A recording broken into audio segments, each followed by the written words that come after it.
como la conversación, que yo creo que es un buen espacio de conversación y eso es bueno. Y después el agradecimiento por entrar en estos procesos. Yo soy Claudio López, me presento, soy el director ejecutivo del CES, del Centro de Experiencia y Servicio de la Universidad. Nosotros en esta época, como un poquito antes, como entre febrero y marzo de todos los años, tratamos de poner un tema que a nosotros nos apasiona y que nos diga, bueno, hacia dónde queremos que este año transiten todos los temas que nosotros vamos a tratar durante todo el año. Y a principios del 2024, pero en marzo dijimos, bueno, ya, ¿sabes qué? Queremos hablar sobre el futuro. Nos pusimos como objetivo que todos los temas que íbamos a tratar durante el año iban a ser asociados al tema del futuro. Yo conozco a Pablo desde hace como 15 años,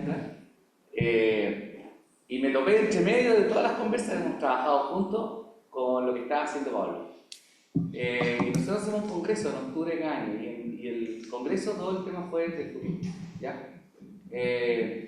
Yo el otro día posteaba algo ahí en LinkedIn y decía, bueno, ¿por qué es importante hablar del futuro? Uno utiliza, en todo esto que uno empieza a investigar, uno utiliza la palabra futuro mucha cantidad de veces en lo coloquial y en lo no coloquial, en lo formal.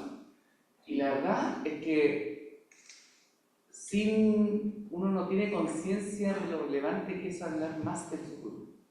Yo el otro día posteaba ahí en LinkedIn cuál era la verdad que hablar del futuro tiene mucha... No solamente es complejo, porque nos cuesta, y eso ya lo vimos la otra vez cuando presentaba la otra vez Pablo, nos cuesta mucho instalarnos en el futuro. Nosotros hablamos del futuro sin instalarnos en el futuro. Necesitamos una capacidad adicional, como un entrenamiento. De hecho, ya estamos conversando con Pablo y decimos, oye, podríamos armar. Hay muy pocos programas o cursos de entrenamiento que te ayuden a pensar en el futuro. Y creo que necesitamos de repente tener acciones más formales que permitan estar ahí, ¿ya? Así que bueno, dentro de todo este año, el año pasado trabajamos completamente durante prácticamente todo el año, terminamos con distintas actividades, hicimos muchas actividades que van al futuro. Y esto es una actividad casi como de cierre, a pesar de que apertura yo creo que es lo que vamos a estar haciendo con Pablo a lo que viene, es como el cierre del año 2024, donde dijimos, ya sabéis qué, pueden escuchar, Pablo sacó su libro a final del año pasado, yo tuve la oportunidad de leer, ojear, está bueno, me gustó, está bueno. Ahí anoté, tengo anotadas algunas cosas bien interesantes. Preparándome para lo que vamos a hacer para el futuro, para el futuro, ¿ok? Así que bueno, agradecido es como una pequeña introducción contar por qué mi tía Pablo está acá, por qué me interesa hablar del futuro. Creo que el futuro es un temazo. Mientras más hablo del futuro, más me doy cuenta que sé poco del futuro, ¿ok? Y creo que es bueno estar instalado un poco más, a pesar de que, oye, todos los libros y todos los temas de autoayuda te dicen que tienes que estar en el presente. Ganar presencia presente, como le llaman las personas, ¿cierto? Y a mí me encanta eso. Pero la verdad es que yo creo que tenemos que habitar también un poquito el futuro. Creo que es un desafío como de aprendizaje, entender hacia dónde vamos, por qué queremos ir hacia esos lugares y cuáles son las vías. Nosotros trabajamos harto en temas de tendencias también. Hicimos un estudio el año pasado sobre el cliente del futuro, nos pusimos en el 2040 por allá, a tratar de entender cómo es el cliente del futuro. Y salen cosas súper nuevas, y una de las cosas que más nos costó, a pesar de que hablamos como con 40, así como todas personas inteligentes, ejecutivos, pero así de bien, oye, les costaba un mundo, había que arrastrarlo con mucha fuerza, para que incluso esas personas, no una capacidad como de inteligencia, sino el tema de cómo vivimos tanto en la inmediatez, muchas veces que nos cuesta un poquito. Bueno, así estamos. Pablo, muchas gracias. Daniel, también, creo que no necesitan mucho la presentación, ¿ya? Así que agradecido y los vamos a llegar súper, ¿ya? Estamos, muchas gracias. Gracias. Bienvenidas y bienvenidos. Lo que vamos a hacer, voy a presentar brevemente como un resumen de qué se trata el libro y después vamos a entrar en una conversa con Daniel, digamos, y ahí abrimos a preguntas y todo. A ver, ¿por qué decir? Este es mi primer libro solo, ¿ya? Los tres primeros los escribí con Daniel, ya los escribimos juntos. Y en el primer libro que escribimos, que se llama La Nueva Élite, justo ahí Tato me andaba trayendo, ese, lo escribimos, lo escribimos el 2013, estábamos juntos en un curso en Ecuador, en una certificación, y empezamos a mirar desde paradigmas culturales, cómo nuestro foco tenía que ver con cómo evoluciona la cultura, y empezamos a mirar qué estaba pasando con Chile. Y en el libro, ahí mirábamos cómo venía cambiando Chile, de qué a qué venía cambiando. Y una de las cosas que dijimos ahí, así como viene la cosa, el 2020 esta cosa explota.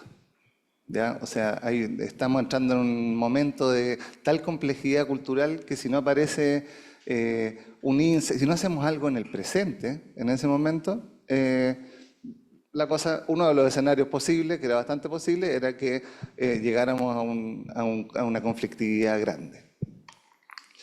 Y después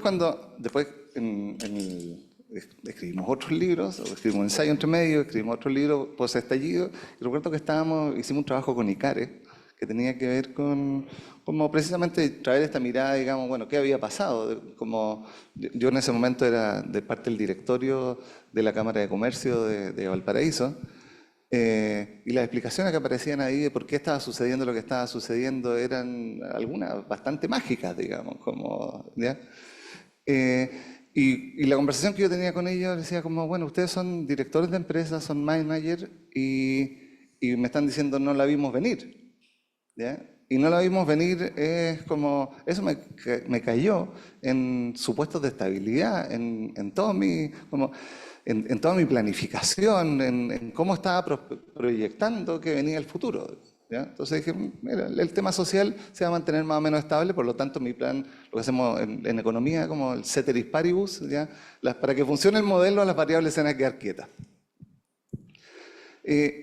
Y, y lo que aparecía ahí en esa conversación en Icaria, como una de las reflexiones finales que a mí me sorprendió mucho, alguien dice, mira, lo que tenemos que hacer es contratar dispositivos de escucha, dice.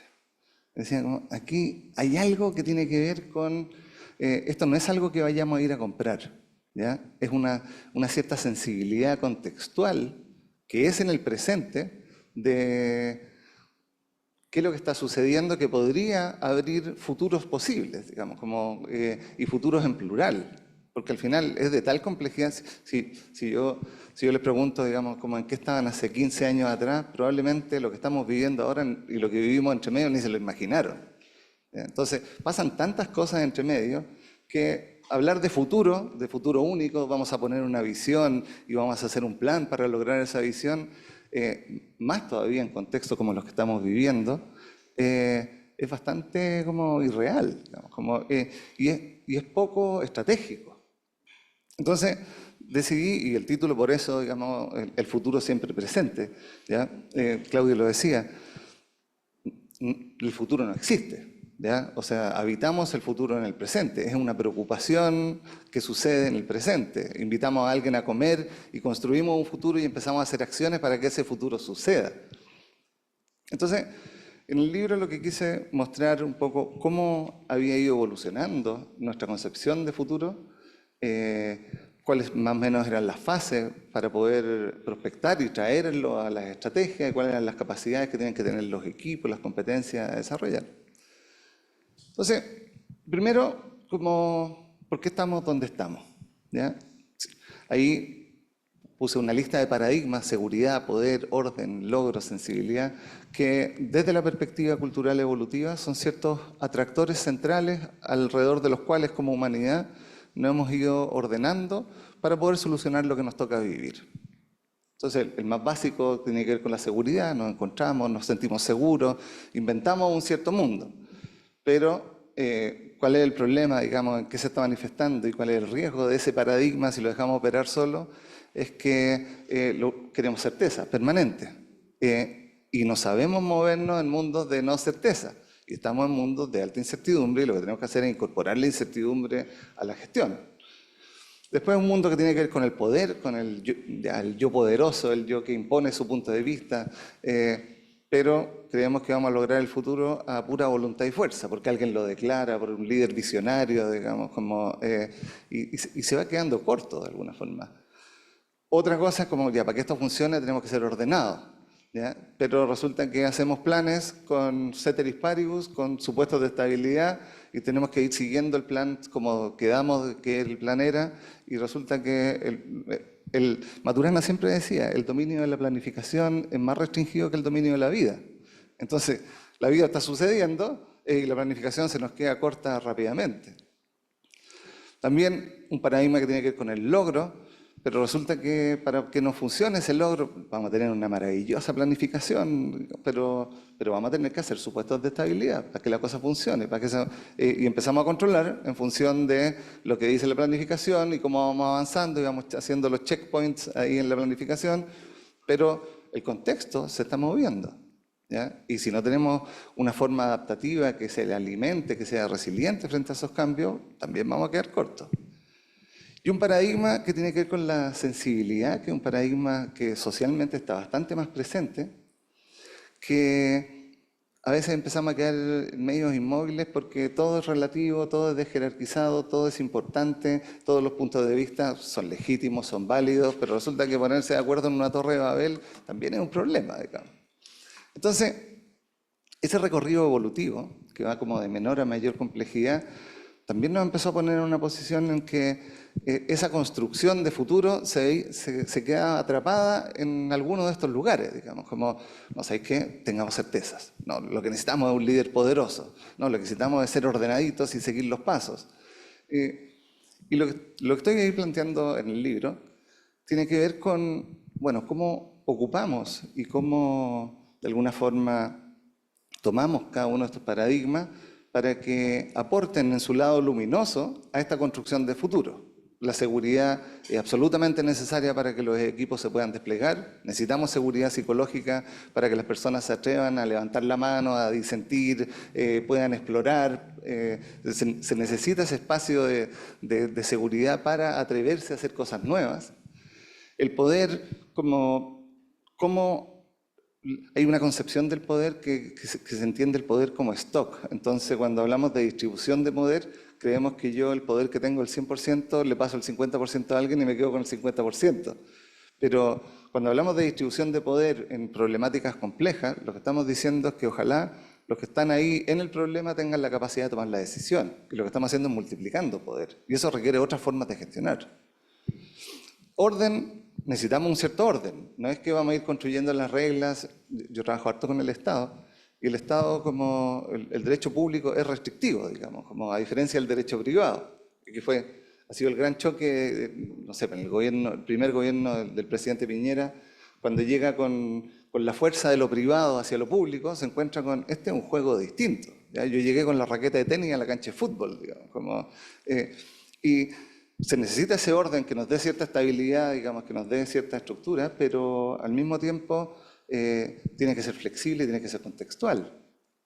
Porque si no, nos podemos quedar atrapados que aquí las cosas se han hecho así siempre y se tienen que seguir haciendo así porque así las hemos hecho. El logro, como tomarlo desde la perspectiva de la generación de conocimiento, de la generación de tomar decisiones basadas en evidencia, empezar a incorporar el conocimiento que está disponible para poder que las decisiones estén informadas no por supuestos, no por creencias, sino que también por evidencia. Y el paradigma de la sensibilidad, incorporarlo para que esto funcione, de alguna forma necesitamos inteligencia colectiva. Porque resulta que más puntos de vista sobre el fenómeno, más gente hablando, va a alumbrar más, y no va a suceder que no la vemos venir si es que hay alguien que la está viendo venir, digamos. Como podemos conversar, podemos co-crear en ese espacio.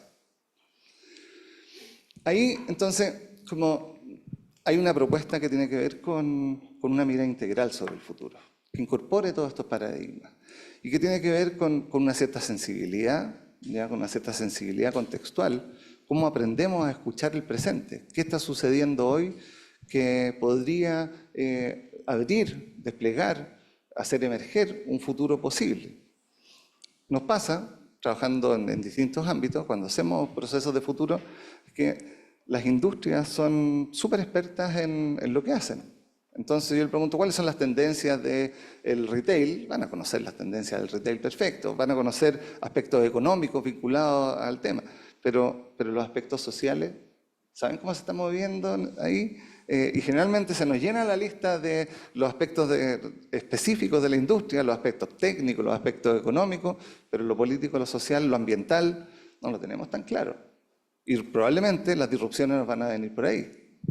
Estamos trabajando con una red de ONG, con una fundación, y claro, ahí los aspectos sociales estaban llenos, los aspectos sociales, los aspectos políticos, los económicos no tanto, los tecnológicos nada. Y cuando estábamos hablando de la protección de la niñez, por ejemplo, grandes disrupciones y grandes problemas van a venir por el lado tecnológico, digamos, con todos los niños con celular desde la primera infancia. Entonces, aprender a escuchar el presente, ¿ya? Hay una mirada que, Claudia decía, nosotros miramos tendencia, hay una mirada tendencial donde tenemos data para poder mirar cosas, pero también hay una sensibilidad en las señales que suceden.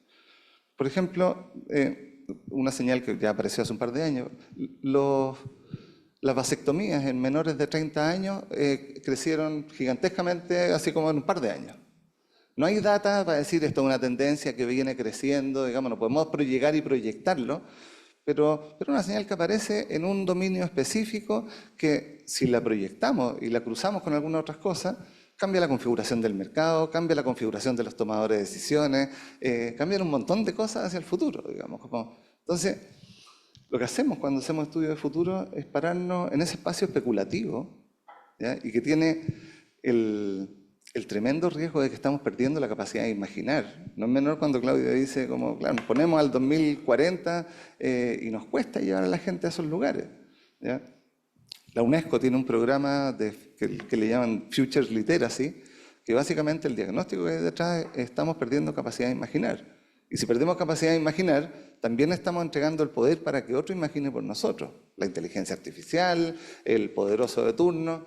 Si ustedes se meten a Google y ponen ciudades del futuro, ¿ya? Las imágenes que les aparecen son edificios blanquitos, con plantitas, digamos, con familias de 2 o 3 personas, caminando por callecitas limpias, como es un futuro que está colonizado de alguna forma, ¿ya? Y que después la inmobiliaria va a venir y te lo va a ofrecer, pues si ya se colonizó, ¿ya? Y eso tiene que ver con que estamos perdiendo esa capacidad de imaginar.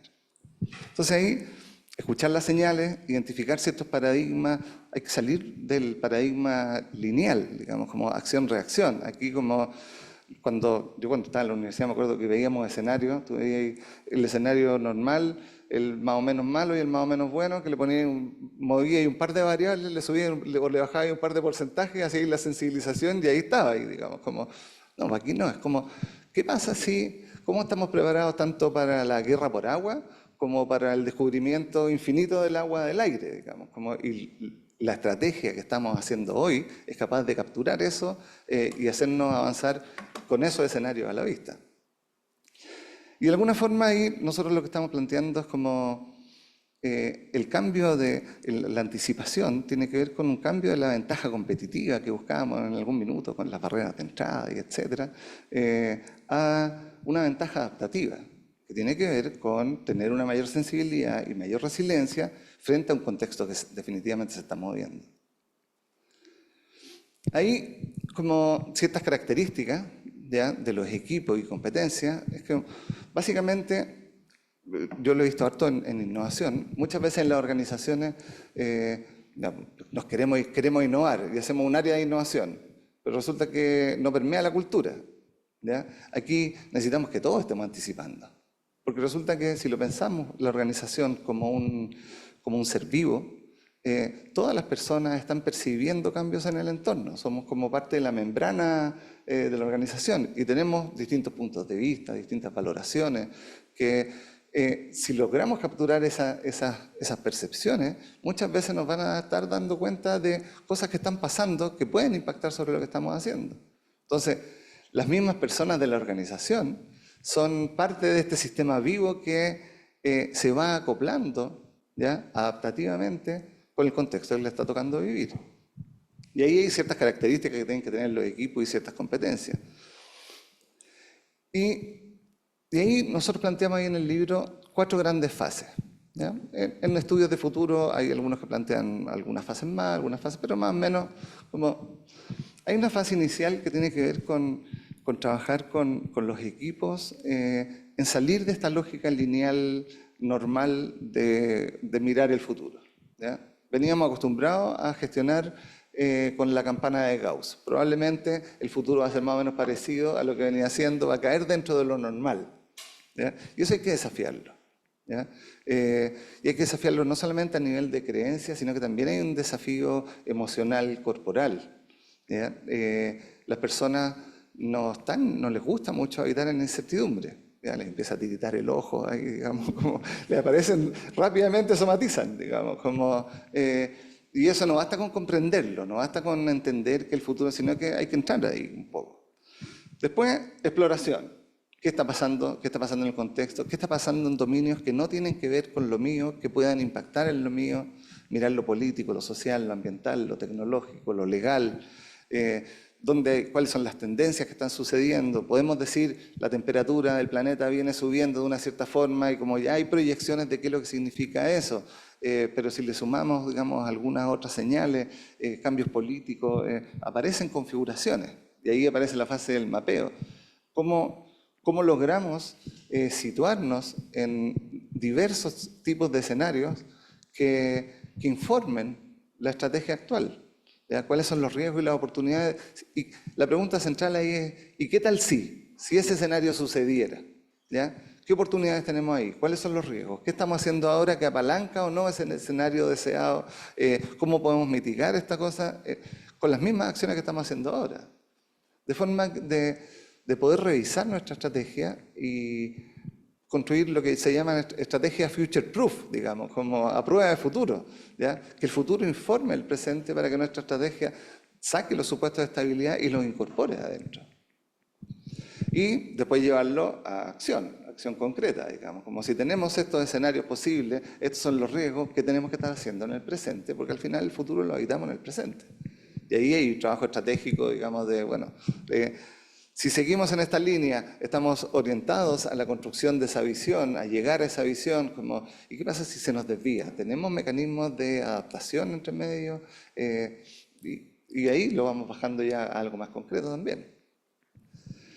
Y por último, la parte final del libro tiene que ver con, en el futuro somos todos inmigrantes. Y eso es bien central. No hay nadie que diga yo sé cómo va a ser la cosa. ¿Ya? A mí me tocó liderar todo el trabajo metodológico de un estudio que se hizo en el Consejo Nacional de Ciencia, que se miró Chile al 2050 en función de 4 grandes macrofuerzas que le iban a pegar a Chile. ¿Ya? Transformación digital, revolución biológica, cambio climático, crisis de las democracias. Y nos tocó trabajar, había mucha gente de la academia. Y era como, para mí fue sorprendente ver cómo el mundo de la academia no estaba dispuesto mucho a la especulación. Nosotros no podemos decir cómo va a ser el 2050 porque la data y esa posición de no atrevernos a decir o decir no, esto sí o sí va a suceder, decía como, paremos en un lugar un poquito más abierto. De alguna forma, si no trabajamos porque el futuro sea un espacio prosocial, un espacio, digamos, en el que tenga cabida para los distintos puntos de vista, para las distintas percepciones y que eso se pueda articular, vamos a sostener ciertos niveles de conflictividad y todo eso. Y cuando declaramos futuro, también estamos haciendo una declaración que tiene una posición ética, digamos. Como, de alguna forma, cuando declaramos futuro, lo traemos al presente. Entonces, empezar también a conversar de cuál es el Chile que queremos, por ejemplo, cuál es la organización que queremos, que no es solamente visionarla, ¿ya? Sino que en el presente empezar a construir ciertos acuerdos de cómo hacer nuestra forma de convivir para resolver cosas que no sabemos que van a suceder probablemente.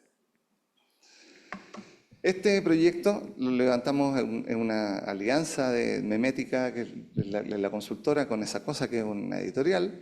Ahí en el QR pueden entrar a la página ahí de Anticipando Futuros, donde hay varios posts y está todo, como estamos difundiendo todo el material sobre eso. Así que eso es el libro, ¿ya? A grandes rasgos. Y ahora, como Daniel, lo voy a presentar probablemente muchos lo conocen. Con, con Daniel venimos trabajando desde el 2013-12. Nos conocimos ahí a raíz de una publicación que hubo en la revista El Sábado. Me llama un tío que es actor y me dice, oye, Daniel está hablando de cosas como las que tú hablas. Entonces le dije, ya, pues hazme el pase, conversemos. Pues. Entonces, ahí le escribí, nos pusimos a conversar y nos fuimos a estudiar juntos. Y ahí empezamos a escribir y hemos venido colaborando ya y haciendo cosas juntos hace mucho rato. Entonces yo lo quise invitar porque además él está escribiendo algo, hemos estado ahí conversándolo, que tiene que ver con el futuro, que tiene que ver con tecnología, así que como ahora abro la conversa. Muchas gracias, Pablo. ¿Qué tal a todos? Para mí es un agrado poder que me hayas invitado a comentar tu libro como colega y como amigo. Y ya que contaste la anécdota, voy a hacer algunas precisiones. Este puente era Francisco Reyes, que es tío de Pablo, con quien yo me tocó trabajar en TVN. Y estrictamente lo que él dijo es algo así como: tengo un sobrino que habla en colores como tú. En colores, claro, porque nosotros usamos una metodología que tiene etapas evolutivas que mnemotécnicamente tienen colores. Entonces hablamos del azul, del naranja, etc. Entonces eso le llamó la atención, que hubiera personas que hablaran en colores. Y bueno, ahí nos conectamos, empezamos a trabajar y la historia más o menos Pablo la contó. Yo quiero partir, escuché ayer una frase de Shakespeare que es: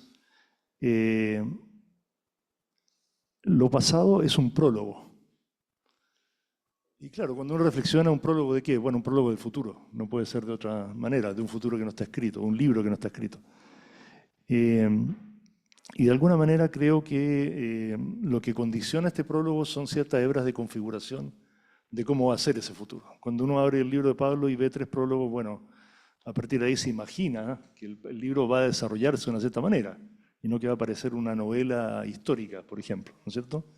Por lo tanto, estos prólogos que nosotros tenemos en la cabeza son elementos básicamente del pasado.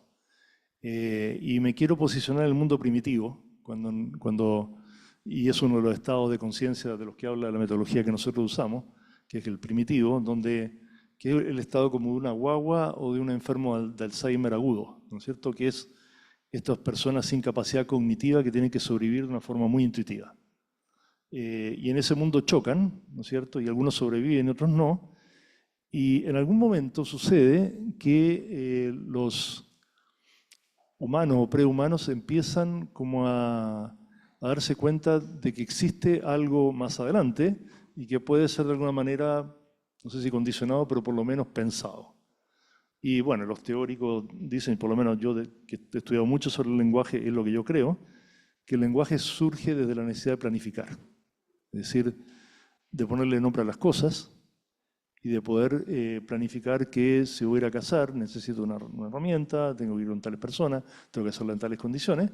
Y entonces lo que empezamos a hacer en el presente es una red de configuraciones sobre el futuro que vamos nosotros mismos de alguna manera a plantearnos o a suceder, que nos va a pasar. Ahora, ¿es libre ese futuro que planificamos? ¿Es esa red de coordinaciones una apertura completa hacia lo que queremos hacer? Claramente no, diremos hoy. En el pasado, una vez que los humanos empiezan con capacidades cognitivas que le permiten esta cierta planificación, también ocurre en el mundo mágico que hay ciertas condiciones que están preestablecidas. En el mundo mágico primitivo son los ancestros, básicamente, que es otra de las etapas evolutivas de la que trata la metodología que empleamos habitualmente con Pablo. Este mundo mágico ocurre del siguiente modo. Por ejemplo, supongamos que nosotros venimos del presente y nos desplazamos a ese mundo, a ese momento, y llega la tarde-noche, tenemos hambre, no hay nada que comer, hay luna llena, y decimos, bueno, vamos a ir a cazar. Es un momento, una buena circunstancia.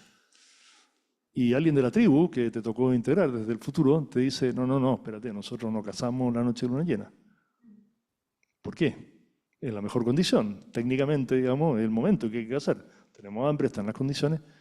No, es que nuestros ancestros nos han enseñado de que no podemos cazar la noche de luna llena. Y uno dice, ¿pero por qué? Porque lo dicen los ancestros. Y nosotros obedecemos a lo que los ancestros, a cómo nos ilustran los ancestros. ¿Y cómo sabes tú lo que piensan los ancestros? No, es que hay un amachi, un gurú, lo que fuera, que interpreta a esos ancestros y nos está transmitiendo lo que ellos piensan. Y tú dices, qué estupidez. Bueno, esa creencia claramente limita las posibilidades de futuro. Entonces, las posibilidades de futuro, las posibilidades de imaginar futuro están limitadas por un contexto de realidad, por así decir, que podemos interpretar bien o mal, como dijo Pablo hace unos años, mal interpretada, pero también por creencias, por las cosas que nosotros somos capaces de imaginar. Entonces, hay un cierto mix o choque entre el contexto, choque bueno o malo, entre el contexto y nuestra capacidad de imaginar basado en nuestras creencias sobre lo que ha ocurrido, sobre el pasado y por lo tanto lo que se puede llegar a construir hacia adelante. De alguna manera, la pregunta es cómo abordar esto, porque también es cierto que el lenguaje, si bien sirve originalmente para planificar, también construye narrativas sobre lo que pasó. Entonces, luego viene la fogata, ¿no es cierto?, donde se cuentan las historias. Y esas historias también tienen que ver con creencias y también condicionan. Porque probablemente, si seguimos en la tribu, si no nos han matado, por intentar cazar la noche de luna llena, entonces entenderemos desde esa narrativa por qué eso sucede. Y una de las historias es que una noche de luna llena, en el pasado, un grupo de la tribu decidió cazar y ocurrió algún tipo de hecho fatal que hizo que murieran una cantidad de miembros de la tribu. Por lo tanto, la interpretación mágica es que esta es una señal de los ancestros sobre lo que debemos o no debemos hacer. Entonces, ahí las narrativas sobre el pasado también configuran posibilidades vía creencias, vía historias, las posibilidades de imaginar futuro o cerrarse a ciertos futuros que puedan resultar o ser percibidos como peligrosos. Entonces, no hay tanta libertad para futurear. Uso futurear en este concepto que tenía Maturana de que cada sustantivo conlleva un verbo que lo sostiene la acción. Y si el sustantivo de futuro existe, entonces la acción de imaginar futuro es futurear. Y esa es la palabra que voy a usar. Ahora, ¿cómo abordamos el futurear? Podríamos tener dos tendencias extremas. Uno es la intuición, simplemente no vamos a imaginar demasiado, nos vamos a dejar llevar por la intuición. Y la otra es el control extremo, es decir, yo quiero que las cosas sucedan de una manera, voy a empujar, voy a cerrarme a todo lo que no sea que coincida con ese futuro que yo quiero construir. Eso en el plano humano existe, es válido, es legítimo, todos tenemos algún grado de intuición y otros más influencia en una planificación. Por ejemplo, supongamos una pareja que tiene miradas distintas, ella más bien intuitiva, él más bien racional, y van a comprar un departamento en pareja y entonces van a ver departamentos. Tal vez ella siente en su guata, en su manera, en su aproximación, una cierta energía, un elemento que la cautiva, que tiene los elementos que ella de alguna manera ha concebido, y el racional puede decir, ¿cómo me imagino el día viviendo en este lugar? Que es una imagen también de futuro. Me levanto en la mañana, hay sol o no hay sol, al ruido del tráfico, el ascensor, cómo bajo con mi café, que es una forma un poco más pragmática, pero es una imaginación sobre el futuro. Entonces esa persona ve si ese futuro que él imagina calza con el hábitat que el departamento le está planteando. Si esas dos situaciones son complementarias y se complementan bien, la pareja no tiene problema, sino las discusiones sobre si es el departamento adecuado pueden ser infinitas. Pero las dos son legítimas y probablemente lo razonable es una mezcla de las dos. Entonces aquí hay dos extremos que, ahora, si eso es difícil entre una pareja, imagínense en una organización. ¿Cómo lo hace una organización? No, nosotros somos intuitivos, ya, perfecto. ¿Y cuál es la intuición la que vale más, la tuya, la mía? ¿Cómo nos organizamos? ¿Cómo estructuramos en torno a esa intuición? Y también hay organizaciones que definen un futuro tan rígido y una planificación tan cerrada que al final tú no quieres trabajar ahí probablemente, porque si tú no estás encajado con esa mirada sobre el futuro, entonces probablemente te vas a sentir incómodo. Entonces hay mucho de arte en esto, y Pablo también lo plantea así. Entonces, Pablo plantea un método, pero no un método rígido, un método que tiene arte, tiene intuición, tiene emoción. La emoción es fundamental. Si yo voy al departamento y entro, ¿qué emoción me surge? Si está oscuro, negro y todo, algo negativo que me limita la posibilidad de acción. Si es algo más iluminado, más abierto, probablemente que abre posibilidades de acción para poder tomar esas decisiones. Entonces, la acción siempre va hacia adelante, es una proyección, pero es una red de coordinaciones que ocurre en el presente, pero condicionada por lo que llamamos hebras de configuración de futuro. ¿Ok? Por ejemplo, lo que Pablo mencionaba de la vasectomía. Esa es una hebra de configuración de futuro, clara, nítida, porque tiene que ver con el desarrollo de la población, ¿no es cierto?, con las variables sociales, con la forma de relacionarse, con el envejecimiento de la población. Es una hebra muy clara. Entonces, en el arte de esto también es re importante detectar, ser ingenioso, no solo a través de data, sino de proyección, de narrativas del pasado, etcétera, de identificar esa hebra de configuración y estimar más o menos cómo podrían estas llegar a suceder a través de un cierto método. Entonces, en el caso de los humanos, la organización, el futuriar, es un ejercicio colectivo. Y eso tiene una dificultad muy fundamental. Desde el punto de vista social, hay varias formas de imaginar futuros grupalmente o socialmente. Uno es, lo mencionó Pablo, a través de los iluminados. ¿No es cierto? Que era la etapa, por ejemplo, en el siglo pasado de las ideologías. Las ideologías predefinían un futuro. Las cosas van a ser de esta manera y esta es la mejor manera en que deben ser para nosotros poder ser humanos relativamente felices. Y entonces nosotros nos comprábamos una ideología. Es decir, había una oferta de futuros y nosotros elegíamos cuál futuro queríamos, nos metíamos, militábamos en un partido probablemente que quería construir ese futuro y sobre esa tecla íbamos hasta que la realidad nos golpeaba y nos mostraba que en realidad no iba por ahí la cosa. Y entre medio perdimos tiempo, lo pasamos mal y bueno. Entonces, esas ruedas de carreta del pasado, ojo, que todavía existen un poco hoy, se han renovado. Por ejemplo, no sé, hablamos con Pablo el otro día conversando sobre esto de algunos iluminados, como Harari, como Pinker, como Zizek. Hay muchos de estos filósofos, no digo iluminados en el mal sentido, muchas veces el mundo los transforma en iluminados, nosotros los transformamos en iluminados, porque lo dijo Harari, tiene que ser cierto.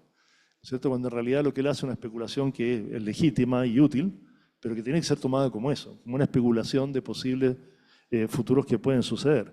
Y después están los hombres de las tecnológicas, como puede ser Elon Musk, que es el ejemplo más claro, ¿no es cierto?, que es que el mundo futuro es tecnológico y que tiene una beta, que es el transhumanismo, es decir, la creencia de que nosotros somos organismos obsoletos desde el punto de vista biológico, y que lo que tenemos que hacer es digitalizar nuestra conciencia. Porque nuestro organismo aloja, por así decir, una conciencia que tiene futuro, tiene fecha de vencimiento, porque nuestro organismo biológico se termina, mientras que el digital no. Entonces tenemos que digitalizar nuestra conciencia y ser inmortales en el espacio digital. Ojalá en el espacio biológico también. Uno de los promotores de esto, ¿cómo se llama este que es de Google, que dirige el área de ingeniería de Google? No me acuerdo ahora, que tiene un libro incluso, y toma, no sé, 30 pastillas o 40 pastillas diarias porque él quiere llegar al momento de la disrupción. ¿Ah? ¿Quién? Kurzweil. Él quiere llegar al momento de la disrupción y quiere estar vivo para eso. La disrupción es el momento, ¿no es cierto?, en que las máquinas son más inteligentes que los humanos. Entonces toma miles de pastillas porque él quiere estar en ese futuro. Lo desespera no poder vivirlo. Y mientras tanto va digitalizando su mente, su conciencia, y todas esas cosas. Entonces tenemos una beta que es la de los iluminados. La otra es la beta histórica que me tocó a mí aprender en la universidad y practicar, que es la construcción de escenarios de futuro. Entonces, como no sabemos cómo va a ser el futuro, imaginemos tres. Y a los tres le asignamos probabilidad. Alto, medio, bajo, generalmente nos vamos por el medio, o bien por cuál sería el más robusto de los tres, cuál tiene condiciones. Quiero un ejercicio bien teórico, pero bien acotado también. Viene del mundo más cartesiano y racional. Por lo tanto, esos escenarios están basados en las cosas que pasan hoy claramente. No tenían mucha imaginación. Y lo tercero es diseñar estrategias que tengan una cierta ductilidad y que permitan una capacidad de imaginación para creación de futuro. Que es lo que podemos llamar algo así como... le ponía aquí, usar la guata estratégicamente. Es decir, utilizar la intuición, la imaginación, aplicando sobre aulas de configuración para diseñar una cierta estrategia posible, que puede ser resiliente, ¿no es cierto? Y para eso es bueno la construcción de imaginarios vívidos, Es algo que con Pablo alguna vez exploramos que después nunca escribimos, como muchas de las iniciativas en la vida, que tiene que ver con esto que yo explicaba de la persona que ve el departamento. En el fondo, él está intentando vivificar en el presente ese futuro que imagina. ¿Y por qué es importante la vivificación? Porque conecta con la emoción. O sea, uno siente cosas en ese imaginario. Ahora, hay emociones que obviamente no se pueden anticipar. Yo no estoy diciendo que anticipe la emoción, pero sí ves en qué medida puede llegar a conectar emocionalmente lo que le está pasando con un futuro habitar en ese lugar. Hay gente que dice, tiene un familiar con una enfermedad terminal o cerca, y dice, yo me estoy preparando para la muerte de esa persona. No, no te puedes preparar. El duelo no existe anticipado. La emoción que sucede con la muerte de esa persona no es anticipable. Uno puede pensar, puede imaginar, puede hacer muchas cosas, pero no puede traer la emoción del duelo al presente. ¿Ok? Entonces, también hay que tener cuidado con eso. O sea, yo creo que vivificar un futuro genera una emoción en el presente, pero no es necesariamente la emoción que vas a sentir en ese momento. Por eso Pablo hablaba de la variable emocional, pero es una variable muy abierta, muy ambigua, que hay que tener cuidado, ¿no es cierto?, cómo uno la concibe. Entonces, yo lo que creo que en esta digresión que he estado haciendo, la virtud del libro de Pablo es, de alguna manera, combinar un método que considera todos los elementos razonablemente en la juguera. Es un método, pero no es un método rígido. Es un método que considera variables, que considera configuraciones del pasado y que permite a una organización humana discutir razonablemente sobre su futuro.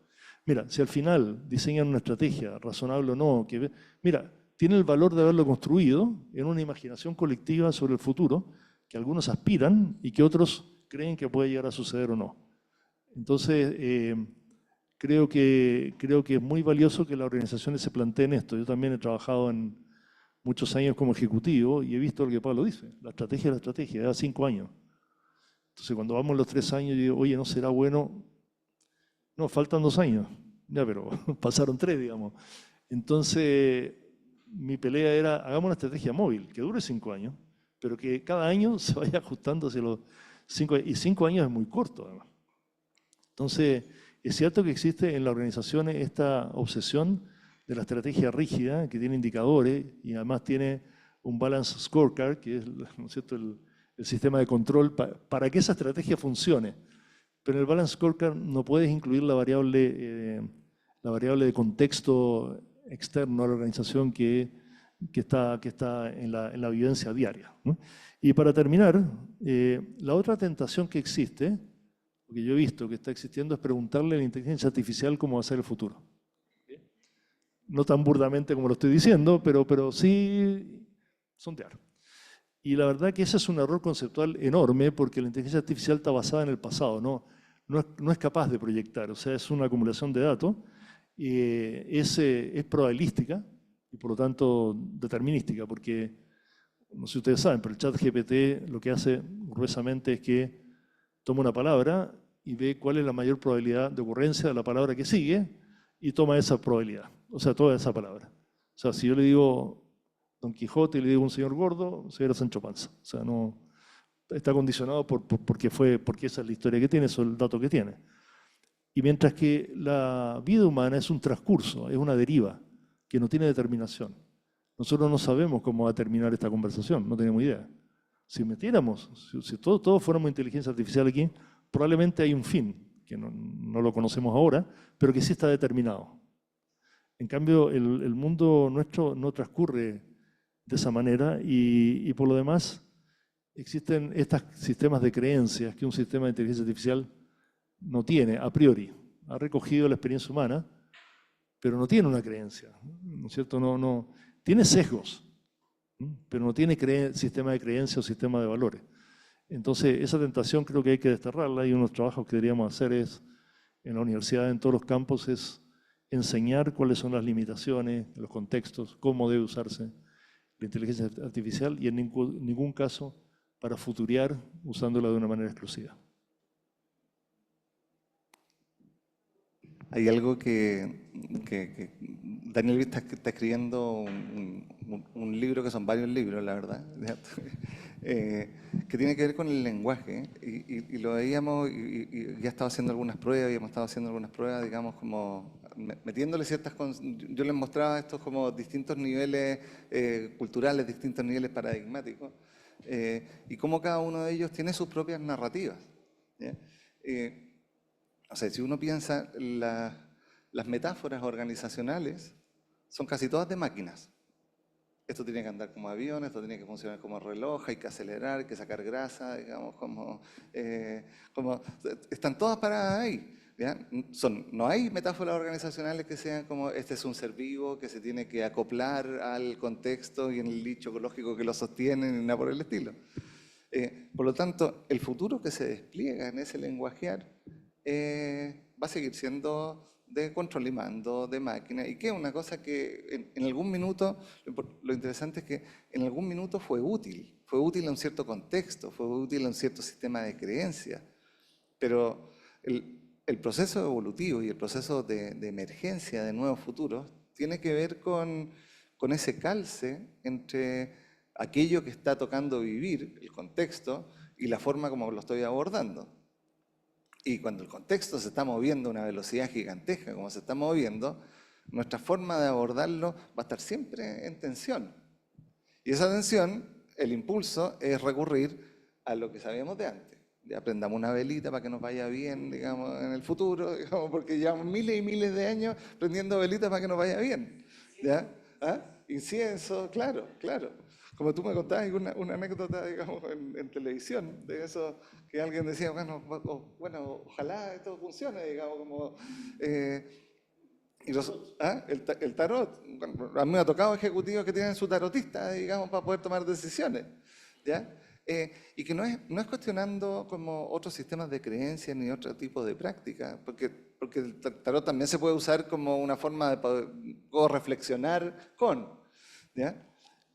Pero cuando nos enfrentamos a lo desconocido, lo más probable es que tratemos de buscar sistemas conocidos para abordarlo.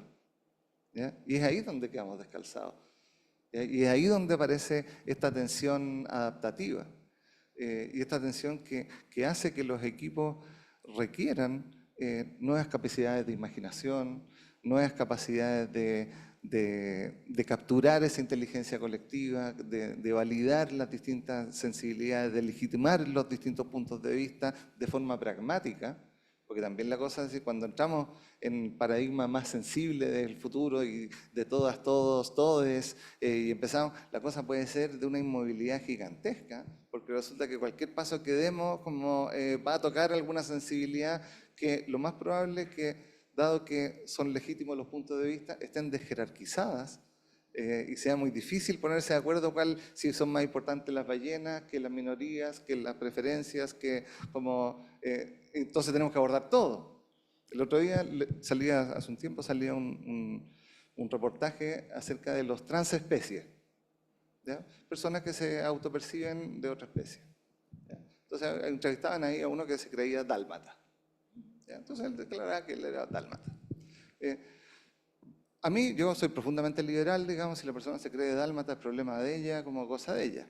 Pero si ya tengo que hacer la política pública para hacer el hospital de los que se creen dálmata, entramos en un conflicto porque tenemos escasez de recursos.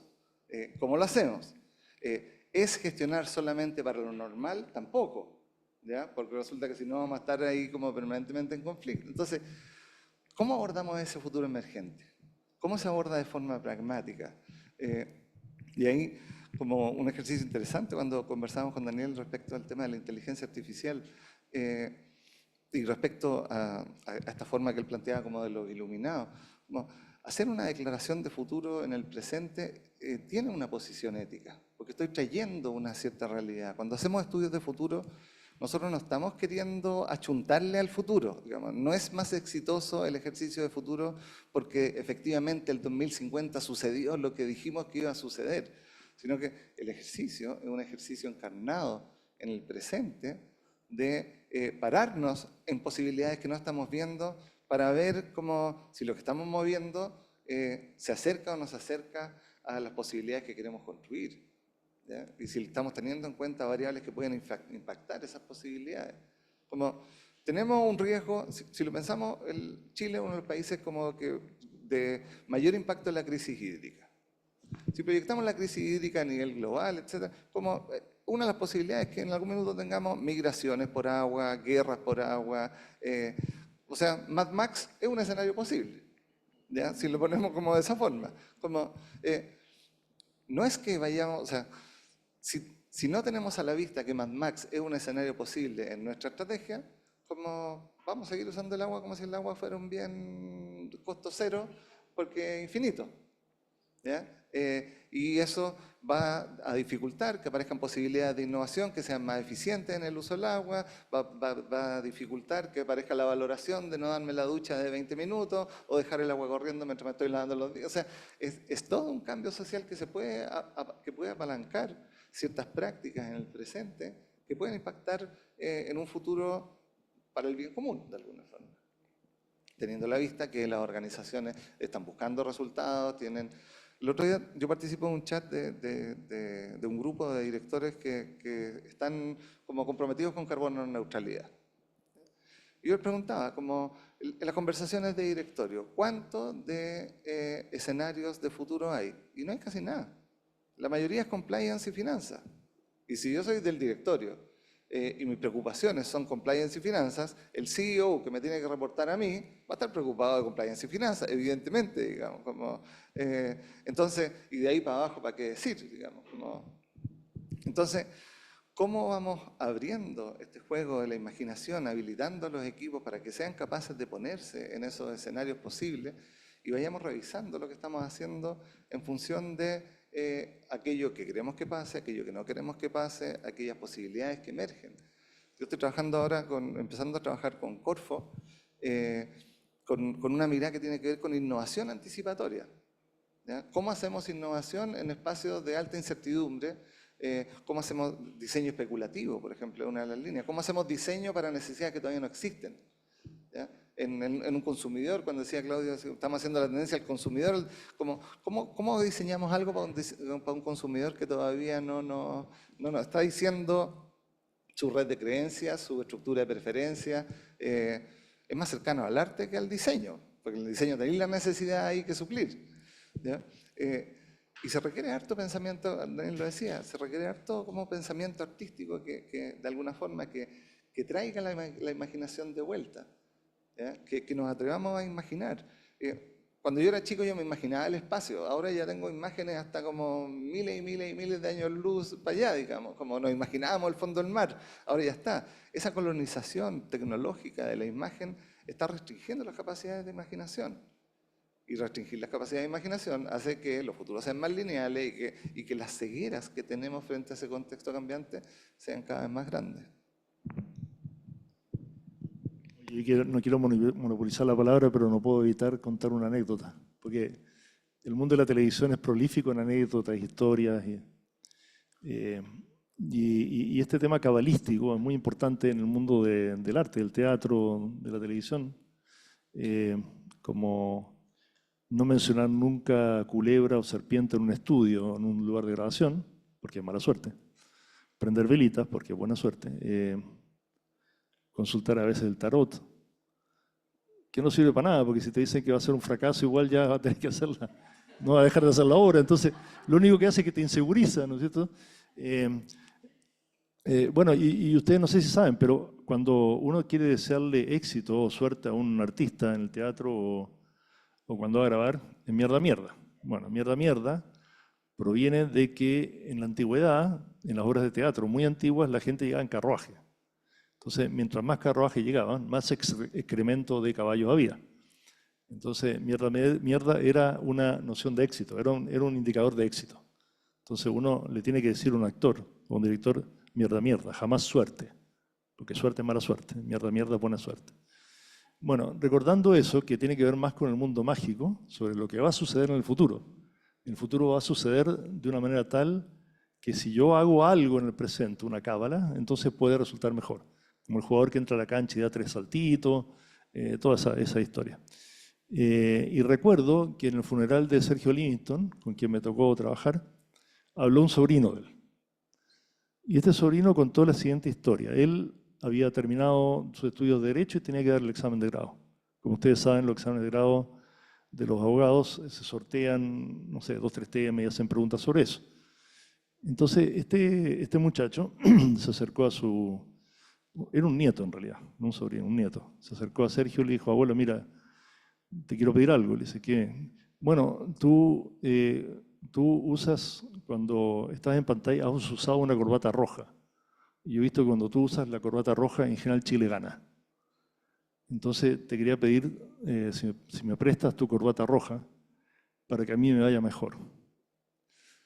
Y la respuesta de Sergio, según este muchacho, lo miró un rato y le dijo, estudia, weón. Que significa, trata de contribuir de alguna manera a que tu futuro sea más exitoso. Digamos. Si quieres además usar la corbata, está bien, porque también el azar juega un rol. Si sale tal bolilla, tal otra para la pregunta, te puede ir bien o mal. Pero ¿sabes qué? Prepárate. O sea, estudia, ¿no es cierto? Haz el esfuerzo.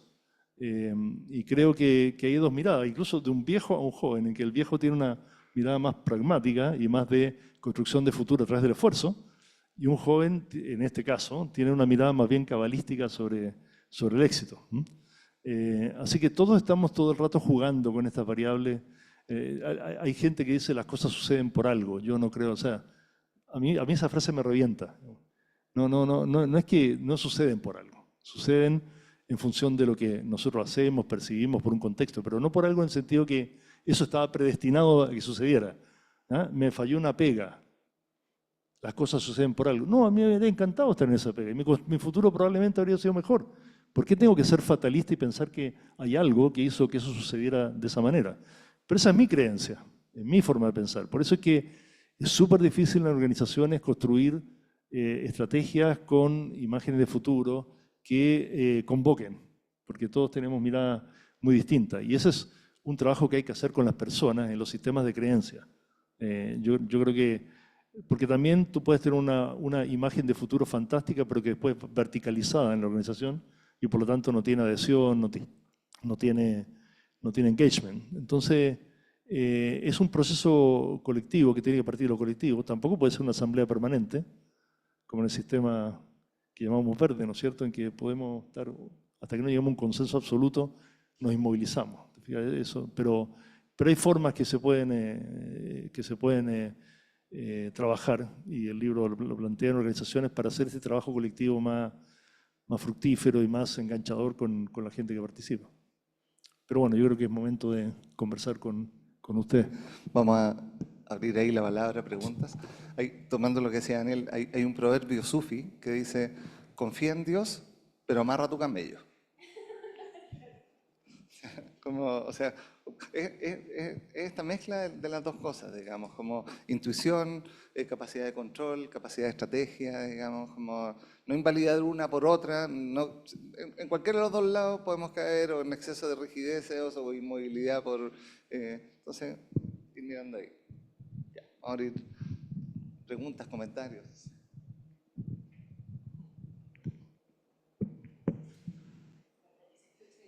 Ya, buen día.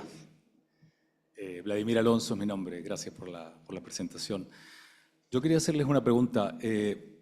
Creo que era Harari que dijo que si una persona del año 1 lo pusieran en el año 1600, no notaría demasiados cambios, quizás la forma de vestirse, pero podría vivir.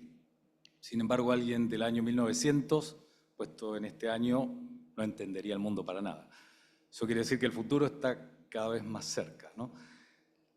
Sale una aplicación de inteligencia artificial y en una semana ya la bajaron 100 millones de personas. La pregunta es, ¿cómo ven ustedes el mundo de la educación en este ámbito? ¿Cómo se educa ahora a la gente? Porque me pasa esta mañana que mi hija de 8 años está yendo al colegio y la mamá le dice, no te olvides el diccionario, acuérdate que la maestra pidió el diccionario. Y yo digo, ¿seguimos enseñando? ¿Está bien? ¿No? Esa era un poco la pregunta. ¿Cuál es su visión respecto a la educación con este futuro cada vez tan cerca, ¿no?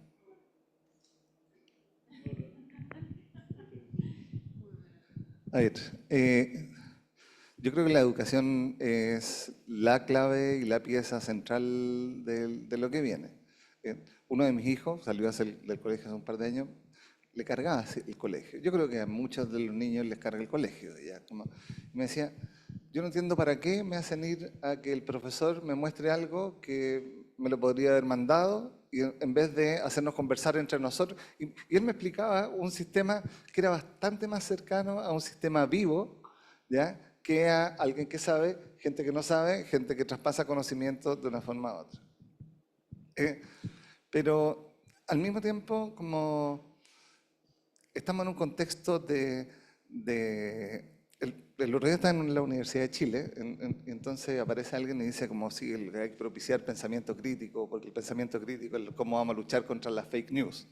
¿Ya? La conversación del pensamiento crítico la tenemos perdida. ¿Ya? O sea, como el 90 y tanto % de la población vive en contextos donde el pensamiento crítico no es, y entonces transformar ese 90 y tanto % a que sí lo tenga porque no lo tiene.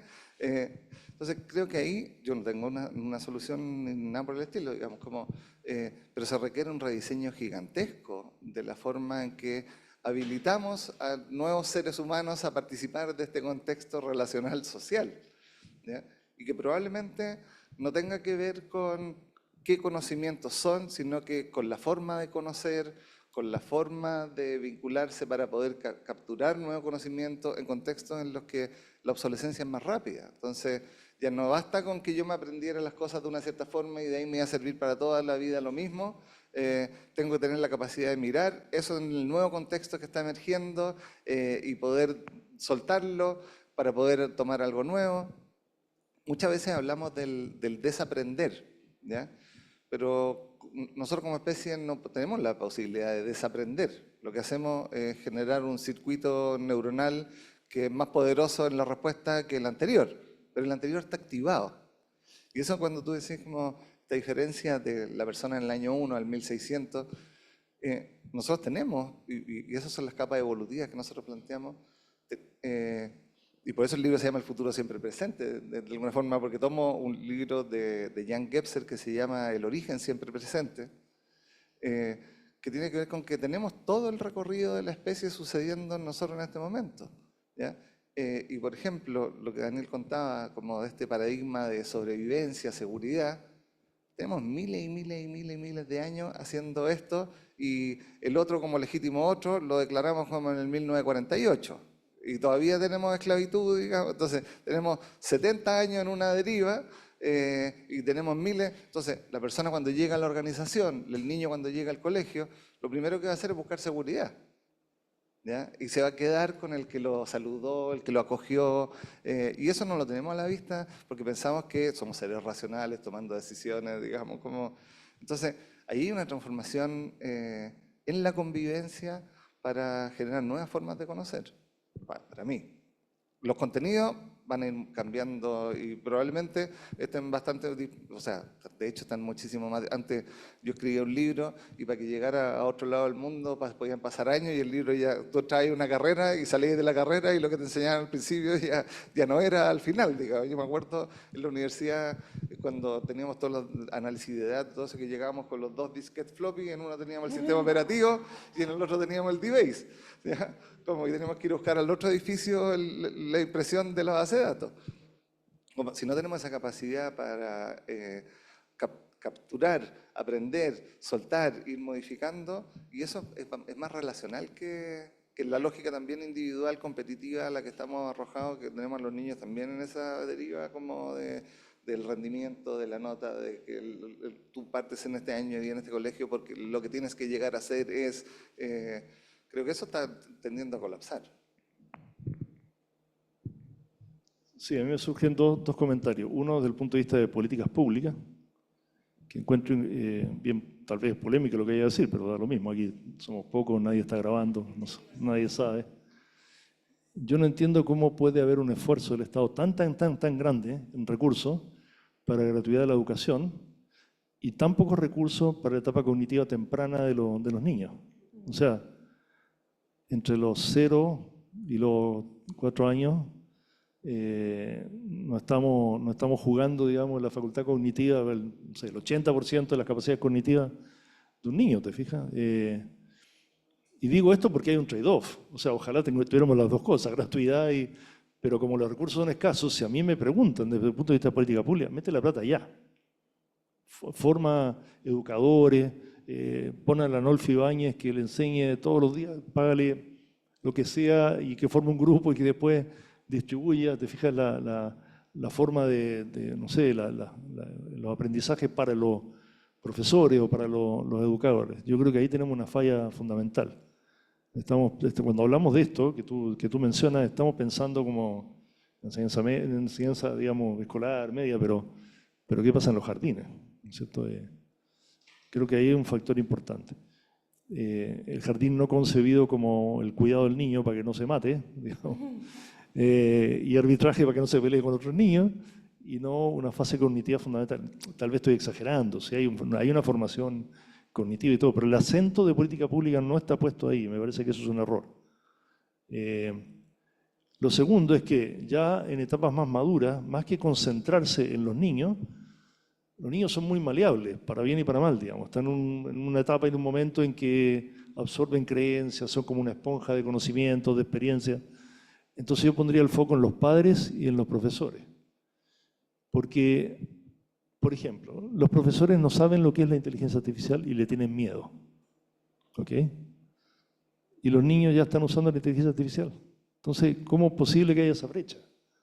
Entonces, de nuevo, como política pública, un programa urgente, fast track, digamos, express de formación de profesores en inteligencia artificial. No de formación para que conozcan la técnica, la herramienta, para que le pierdan el miedo y sepan, ¿no es cierto?, de que no tiene estos elementos que se le asignan. El problema de la inteligencia artificial, mira, la inteligencia artificial existe desde los años 60. Lo que pasa es que no había todavía los sistemas computacionales tan rápidos ni con esa capacidad de manejo de datos para poder hacerla lo que es hoy. Pero conceptualmente ya existía, ¿no es cierto? ¿Y qué cambia? ¿Cuál es el gran quiebre con ChatGPT? Que nos habla en nuestro lenguaje. Y como nos habla en nuestro lenguaje, nosotros creemos que piensa como nosotros. Y le asignamos, mitológicamente, una serie de elementos como capacidad de pensar, capacidad cognitiva, inteligencia artificial. Mira, ya con eso estás condicionando. Entonces, de nuevo, que los profesores le pierdan el miedo y que conversen con los niños sobre eso.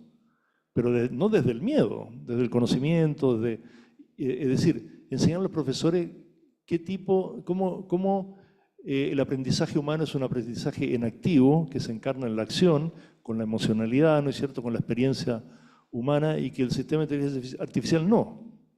Y que por lo tanto son mundos completamente distintos.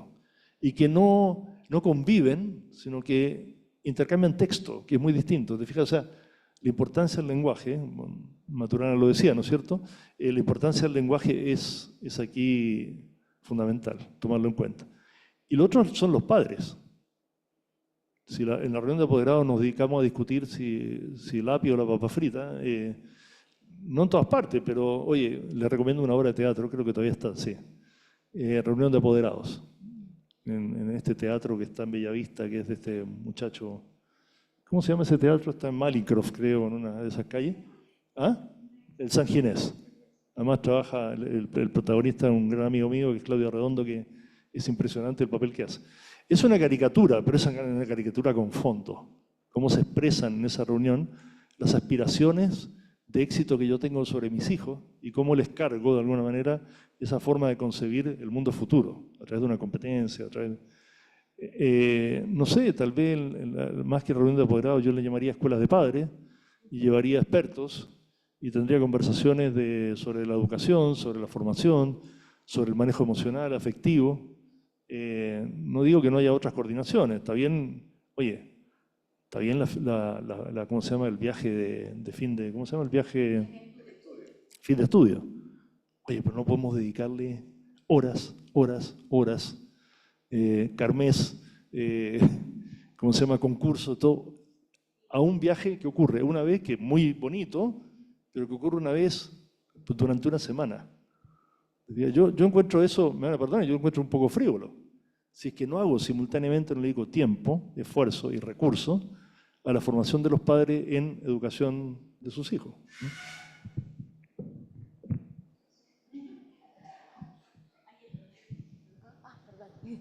No te había visto. Hola, mi nombre es Cecilia. Primero quería agradecer a Pablo la analogía o sea, como este cambio, sugerencia de cambio de analogía de máquina por ser vivo para las organizaciones. Me la llevo así como regalo para mi tema laboral. Y tengo dos preguntas. La primera, como bien precisa, ¿qué relación tiene esta metodología que ustedes están comentando con la teoría U de Otto Scharmer? Y la segunda pregunta es, ¿cómo estamos legitimando otras fuentes de información aparte de la lógica o de lo típico que usamos siempre, como la inteligencia racional? Porque por ahí Daniel hablaba como de un polo entre la intuición y el control. Entonces, claro, por una parte la intuición quizás está lo emocional, está, no sé, por la comprensión sistémica quizás de la realidad, y por otro lado el control que sería como lo más lógico. Entonces, ¿cómo podemos legitimar también la parte más intuitiva como para considerarla como más en serio, entre comillas, como una fuente legítima de información? Eso. Ya, gracias por la pregunta. A ver, lo que hace Chalmers con la teoría U básicamente es cómo podemos aprender del futuro emergente, ¿ya? Y lo que plantea, que tiene harto que ver con el enfoque evolutivo que nosotros tenemos, como tenemos que parar de tener el patrón de descarga, tenemos que parar el piloto automático para poder generar una cierta sensibilidad y una cierta conexión contextual que me permita ver qué es lo que está apareciendo. Y de ahí prototipar y salir hacia adelante. Como, la diferencia que tiene, ¿ya? O sea, la similitud es que necesitamos mirar el contexto y para mirar el contexto necesitamos saber qué tipo de observador estamos siendo de ese contexto. ¿Ya? Reconocerlo, porque ahí es donde van a estar nuestras cegueras, nuestros sesgos, nuestros patrones automáticos de respuesta, ¿ya? De acción-reacción, que nos van a llevar a una cierta linealidad del futuro. ¿Ya? La diferencia, podríamos decir, o sea, se requiere el lado izquierdo de la U. Se requiere de todas maneras, digamos, como parar el patrón, conectarse, escuchar el campo, abrir la conversación a los otros actores, escuchar esas sensibilidades para poder desde ese lugar decir cómo mirar lo que está apareciendo y cómo construir ese espacio. La diferencia es que el lado derecho de la U, para los que conocen la teoría U, como, lo que busca es, de alguna forma, ahí ya entra en una fase como de planificación, por así decir, un poquito más lineal, como vamos a visionar juntos y vamos a construir este futuro posible, vamos a ir prototipando en el camino. La diferencia está que en este enfoque, de alguna forma, que son absolutamente complementarios, ¿ya? Cuando yo estoy parado en el lugar de percepción, de conexión con el contexto, donde me estoy dando cuenta mi tipo de reacción, me estoy dando cuenta el observador que soy, ahí el ejercicio que hacemos es abrir múltiples escenarios, ¿ya? Y después prototipar y después etcétera, etcétera. Entonces, tiene esa pequeña sutileza donde hay metodologías para la escucha. Es muchísimo más profundo en lo personal, Chalmers. De hecho, se ancla bastante en Varela, por ejemplo, en una mirada más en activa, más encarnada del futuro. Esto tiene dada la formación de nosotros. Yo vengo llegando, he participado un par de veces en el Foro de Futuro de Dubái y es muchísimo más la metodología, la técnica, entonces el escaneo de señales y tendencias y etcétera, etcétera. Y para nosotros siempre ha estado la conversación aquí, la herramienta remite al usuario de la herramienta. Entonces tenemos que tener esa conexión con la persona que como está usando esto. Me acuerdo mucho, en algún minuto había un CEO de una compañía en la que participó Daniel, que salía contando cómo era su proceso de cambio organizacional. Y él describía el proceso de cambio de Kotter, ¿ya? Entonces que armar una coalición líder, etcétera, etcétera. Pero básicamente, dado él, como era, entonces tenemos que armar la coalición líder, ponerla en el medio de la organización y el que se opone, pegarle lo más fuerte posible para que aparezca el miedo, porque a la gente no le gusta tener miedo, no le gusta sufrir, entonces el cambio sucede fácil, decía.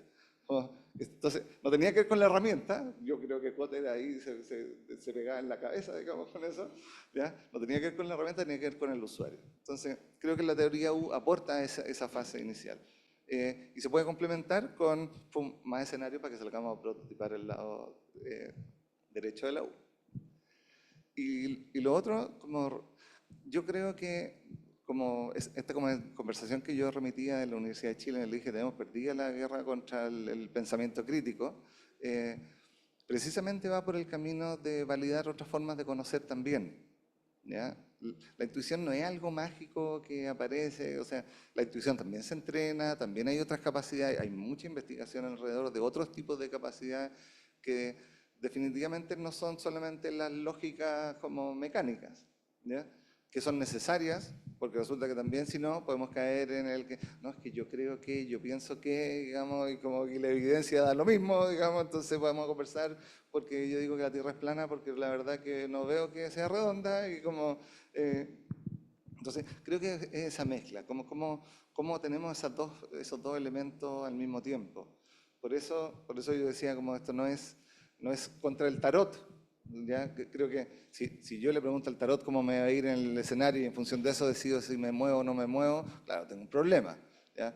Pero si eso es un ejercicio que me permite reflexionar y mirar posibilidades y esas posibilidades amplían mi comprensión del fenómeno, como muchísimo mejor probablemente. Entonces, también es validar otras formas de conocimiento, conocimientos ancestrales. Yo soy parte del directorio de una organización de la Comunidad Global del Sur, de futuros, ¿ya? Y uno de los trabajos que hacemos es como nuestra concepción de futuro es distinta a la concepción que viene del mundo protestante, del mundo del norte, de alguna forma, ¿ya? En el que es una escalera de desarrollo, que en el trabajo te lleva a la iluminación y el progreso es un camino de... ¿ya? Las comunidades andinas, por ejemplo, cuando hablan del futuro, apuntan hacia atrás, porque dicen nosotros estamos caminando con nuestro pasado de frente y para atrás no tenemos idea cómo es la cosa, ¿ya? Y esa cosmovisión como te para en una construcción de futuro que es distinta y eso también tiene que ser validado, digamos. O sea, no solamente otras formas de conocer, sino que también otras formas de entender el fenómeno. ¿Por qué? Porque es un fenómeno, como todo, humano, declarado, que le ponemos un nombre y después como empezamos a hablar como si existiera. Creo que hay que ampliarlo en todo sentido.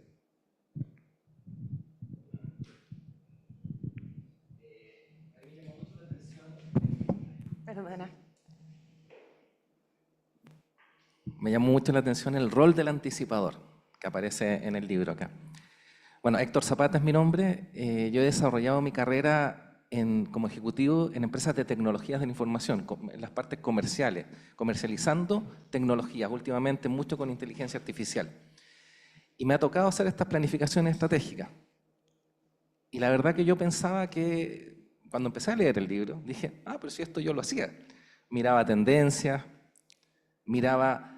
conversaba con los vendedores que estaban en contacto con la calle, por lo tanto miraba estas señales que no eran percibidas como tendencia. O sea, yo hacía estas planificaciones, preparaba escenarios, pero después, cuando empecé a seguir leyendo, me di cuenta que en realidad no tanto.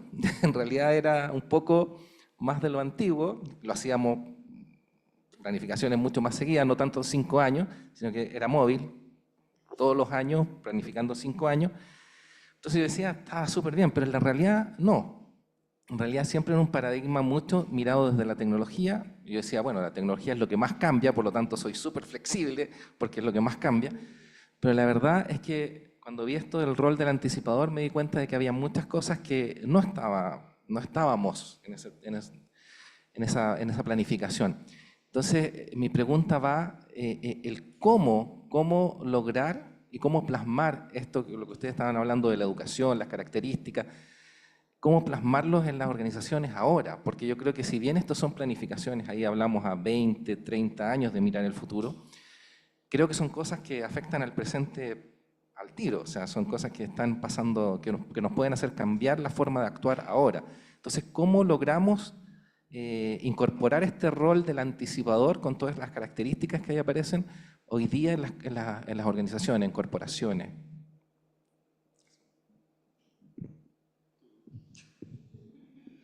Ya.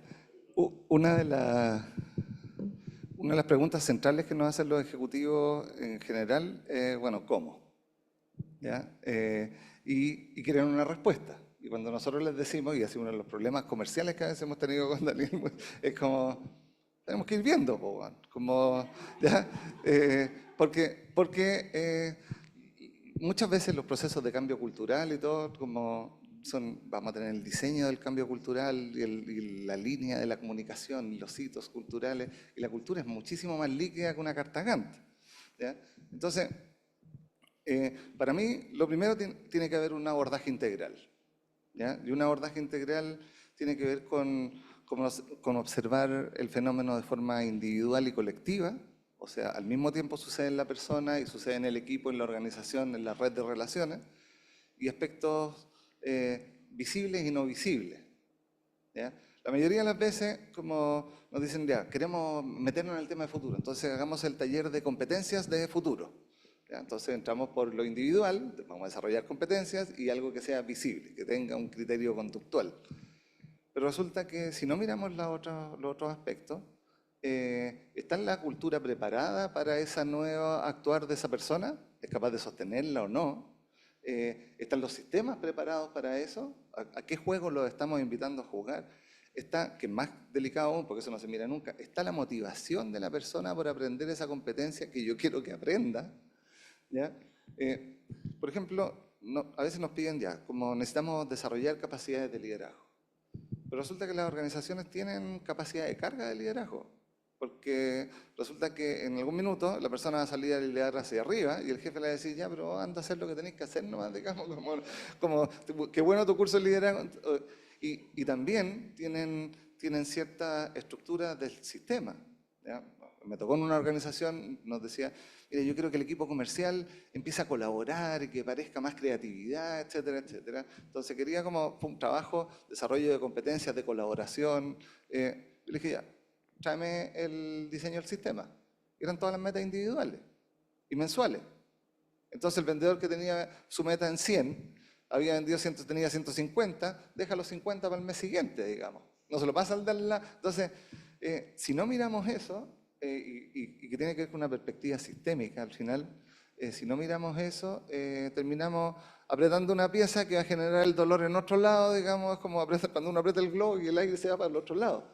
Entonces, para mí el cómo es primero un abordaje sistémico, ¿ya? Entender que estamos interactuando con, más que interviniendo, empezamos a interactuar cuando intervenimos, digamos, con un tipo de organización que tiene una cierta dinámica y que, más importante que las partes, es el tipo de relación que sostienen esas partes, ¿ya? Y eso, el primer cómo es como el entendimiento y la convicción del equipo directivo de que eso es así. Y ahí hay una ceguera grande, ¿ya? Y muchos de los procesos de transformación cultural o de incorporación de nuevas prácticas, de nuevas comprensiones, se ven topadas, digamos, por el resultado de corto plazo. Yo no tengo cómo medir si el cambio cultural fue efectivo o no fue efectivo y cómo le pegó al KPI el cuento, digamos. Pero él, cuando te pregunta el cómo, tú tenés que decirle un cómo y tenés que decirle, y esto se va a poder medir aquí. Y el cómo es, construyamos los indicadores que nos interesan, vayamos monitoreando, vayamos generando procesos de retroalimentación permanente que nos puedan ir permitiendo iterar, porque no es que vayamos a adquirir algo que exista. Vamos a construir una forma de relacionar donde se incorpora la anticipación como una práctica transversal que cambia la comprensión del juego que estamos jugando. Y eso va a requerir como por todos lados un poco. Sí, yo quería volver a tu... No quiero dejar pasar la emoción como un factor. Porque por lo que yo he aprendido en el mundo ejecutivo, y he aprendido machacándome, digamos, y con errores y con fallas, que es la mejor forma, no la mejor, pero una forma de aprendizaje que más te queda, la emoción como estado que define posibilidades de acción, que es algo que los ejecutivos no tienen consciente, no lo manejan conscientemente. A veces se habla de emociones positivas y emociones negativas. La verdad, si ocurren, son legítimas, porque esto de positivo y negativo tiene una connotación de legítimo y legítimo. yo diría que hay emociones más funcionales para el objetivo que uno persigue en un contexto y otras que son disfuncionales, pero todas son legítimas, porque ocurren, vienen de ti por alguna, no por alguna razón, sino por alguna condición. Dicho eso, como ejemplo, si hay una reunión de trabajo y hay un líder de reunión o un jefe y está medio amurrado porque la mañana partió mal, más encima hay alguien que llega 10 minutos tarde y hace esto, en vez de decirle, oye, qué rico que viniste, que es una forma de reprender, pero un poquito más elegante y se produce una cierta risa, en el fondo hay un castigo social, no un castigo individual del reloj. No digo que sea bueno, pero obviamente cambia las condiciones de las posibilidades de acción, porque la emoción que se instala es completamente distinta. Entonces, yo lo que he visto personalmente en mi práctica, pero sobre todo en otros líderes, es que la capacidad principal del liderazgo en las organizaciones y en la acción es de instalar un dominio emocional que abre posibilidades, que habilita. Porque ahí es donde le sacas el provecho a todo el resto de la gente. En el contexto de la reunión, que el tipo mira el reloj, ¿no es cierto?, y reprende, tú mejor no hables, porque este gallo anda de mala y capaz que si digo algo que no le gusta me pega un... o digo, pierdo puntos frente a su imagen y al final le digo jefe. ¿Te fijas? Entonces, siempre estamos en un estado emocional, primero, y que tiene que ser, ojalá, lo más consciente posible. Siempre estamos bajo un estado emocional. Incluso yo llegué a escribir un paper que hasta cuando dormimos, y el revisor me lo tiró por la cabeza porque me dijo, pero ¿cómo que cuando dormimos? No, yo me imaginaba eso. Y consulté bibliografía y efectivamente no hay ningún estudio que demuestre que nosotros dormimos bajo alguna emoción. Es bastante difícil además detectarlo. Yo me imaginaba en los sueños, y a veces uno se despierta más, me imaginaba en los sueños que definen de alguna manera o están condicionados por emociones. Pero ok, dejemos el sueño aparte, digamos que siempre hay una emoción, estamos actuando en una emoción. Y hay emociones que abren posibilidades de acción, crean dominios de posibilidades de acción más abiertos o más cerrados. Entonces, me parece a mí un factor clave. Y por más que tú imagines futuro y hagas estrategia y todo, si tú tienes un equipo ejecutivo, un equipo directivo, en que el dominio de posibilidades de acción es estrecho por factores emocionales del liderazgo y del equipo, la verdad que estás constriñendo tus posibilidades, mucho más que si imaginaste bien o imaginaste mal un futuro posible. Y eso no se trabaja en las organizaciones. O bien se trabaja en un taller donde nos damos las manos. ¿Te fijas? Que es un cliché que al final lo único que hace es que, porque además es muy invasivo, te fijas, bueno, Natalia es experta en estas cosas, así que me siento inhibido de hablar de esto, pero sí quiero decir que es un elemento que hay que, muy, muy importante que hay que considerar. Y no como algo así como etéreo, como vamos a hacer yoga, no, sino como un elemento que se puede gestionar, que se puede conversar, sobre el cual se puede trabajar. Estamos... Eso. Bueno, contextualizando también lo que hablabas recién de habilitadores emocionales, de las 4 fases que se habla también en el libro, hoy en día la juventud, y hablaban también hace un ratito atrás de dónde poner las fichas, sobre todo la gente joven, niños, niños que están en el preescolar. En la actualidad los jóvenes y que están en la organización, hablemos de, no sé, pues 25 hasta 32 años quizá, la incertidumbre, el tema de resiliencia y adaptabilidad igual es complicación para ellos. O sea, en la actualidad hay mucho tema de frustración si las cosas no ocurren de forma inmediata como ellos quieren. O sea, ¿cómo lo ven? No sé si se sale en el libro o cómo lo piensan ustedes, asociado al futuro, pensando en esta nueva época de jóvenes en la parte profesional. La frustración, como mencionaba, la adaptabilidad no es fácil para ellos y sobre todo si tenemos un equipo directivo poco emocional, poco empático para poder abordar todo este tema. ¿Cómo lo hacemos partícipe? Hoy en día se habla mucho del tema de experiencia cliente y hace un par de años atrás quizás se está hablando mucho más del tema también de la experiencia de los colaboradores, cosa que antes daban lo mismo, ¿cierto? Entonces, no sé cuál es la opinión, si es que sale algo en el libro como temas de metodologías asociados a esta gente joven, profesionales, y cómo abordarlo también uno como jefatura, como directivo. Eso, gracias. A ver, no sale algo en el libro relacionado a eso, ¿ya? Pero sí nosotros tenemos una mirada sobre eso desde la perspectiva evolutiva, digamos, como este fenómeno, por un lado, la frustración es necesaria, o sea, si me frustra es porque me importa. ¿Ya? Entonces hay un link con el aprendizaje ahí. Es bueno que los cabros chicos se aburran, es bueno que se frustren, pero en el paradigma de la sensibilidad, que es uno de los paradigmas en el que probablemente entramos a habitar después de estructuras familiares verticales, digamos, donde los niños almuerzan en la cocina y nos relacionamos con los adultos de una cierta forma, entonces es reactivo a eso. Lo que se ha habilitado es como la respuesta del adulto frente a esa frustración y suplir esa necesidad rápidamente. Y eso está teniendo impacto organizacional porque ya hay generaciones que entran aquí que aguantan poco en la pega, se mandan el proceso de selección y empiezan el primer día y dicen, no, en realidad esto no era lo que yo quería, digamos, y te quemaste el proceso de selección completo. Como ese paradigma más sensible a la diversidad, como a la necesidad individual, a la validación del otro, que tiene la tremenda luz de poner, aquí hay grises dentro de las estructuras de blanco y negro en las que veníamos, los buenos y los malos, tienen la tremenda dificultad de que es profundamente difícil de gestionar porque todo es válido. ¿Ya? Y ese es un desafío de las organizaciones porque como lo que está sucediendo es que en algún minuto nos llenamos de post-it en las organizaciones para que la gente participe y se exprese y después no hacemos nada con los post-it. ¿Ya? Y terminamos respondiendo en paradigmas anteriores. ¿Ya? Terminamos respondiendo como una de las cosas que a nosotros nos dicen cuando decimos como tenemos que entrar a co-construir futuros, un poco tomando lo que decía Daniel, esto que nos terminamos dando la mano y eso, bueno, pero que no termine en catarsis.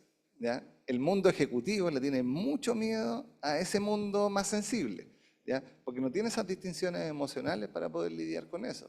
¿Ya? Pero en procesos de aprendizaje yo podría ocupar esa frustración a favor del aprendizaje, en vez de ir a dar la respuesta para que el otro esté tranquilo y yo ser el buenito que lo salva y generar un espacio de desempoderamiento al final para que el otro busque sus propias respuestas. En el libro no hay mucho de eso, pero el futuro que se despliega desde ahí tiene ciertas complejidades, digamos, como, y que una de las complejidades es que terminemos retrocediendo, ¿ya? Ya listo, vamos a cerrar, no sé, cuando entra Trump en Estados Unidos, uno de los efectos que tienen muchos de los programas de diversidad y que organizaciones que venían trabajando, los tienen frenados ahora, ¿ya? Y pararon esa mirada, digamos, como, porque, no sé, me invitaron a una cena que hace la Fundación Iguales, digamos, como creo que fue en noviembre, diciembre, no me acuerdo. Y Walmart tenía un par de mesas ahí habitualmente, digamos, y era como una de las banderas. Y ahí dijeron, ¿sabes qué? Vamos a tener que pedir permiso. No podemos llegar ahora. Entonces, puede haber un retroceso en respuesta a ese tipo de patrón. Y lo que estamos planteando es como cómo avanzamos al paso siguiente evolutivo que tiene que ver con la integración y hacemos organizaciones y construimos futuros de organizaciones que son sensibles a la diversidad, al mismo tiempo que son estratégicas, al mismo tiempo que respetan estructuras de orden, al mismo tiempo que las personas tienen poder y pueden desplegar sus capacidades de disentir, de opinar, de abrir posibilidades y se sienten seguras. Y no es una u otra. Porque en ese recorrido evolutivo lo que ha venido pasando es que siempre el nuevo paradigma ha sido en oposición al anterior. Entonces nosotros somos sensibles y a ustedes lo único que les importa es el dinero. A nosotros nos importan los resultados y ustedes son súper cuadrados y quieren que las cosas se hagan de una sola forma. Nosotros queremos respetar el orden y ustedes quieren hacer las cosas a su pinta. Entonces esa pérdida que ha tenido que ver con ir creciendo en oposición a lo anterior nos pone en este desafío ahora de este tipo de generaciones que van a entrar a liderar, ya están liderando algunas, digamos, y empieza la conversación, me acuerdo, hace varios años ya, como en harto seminario de no millennials, hablando sobre los millennials. Y ahí empieza la preocupación, digamos, y de ahí en adelante las generaciones han ido como cambiando también. Es un tremendo desafío. Y probablemente lo que hay que mirar es como qué es lo que está emergiendo, y por eso el futuro, más que qué es lo que ha funcionado en un contexto que ya no está haciendo, digamos. Sí, muy brevemente. A mí entiendo el punto y hay una tendencia, pero yo haría distinciones también no tan generacionales, ¿me entiendes? Porque hay en esa generación personas con más capacidad adaptativa o con menos capacidad adaptativa. Es cierto que surge esto que dice Pablo, yo siento algo y como lo siento es legítimo, por supuesto. El punto es que el mundo no tiene por qué girar en torno a tu sentimiento particular, que es este tema, yo soy dálmata. Bueno, perfecto, te lo respeto, ¿no? Pero no pretendas que todos nos transformemos en dálmatas, ¿no es cierto?, y ladremos contigo.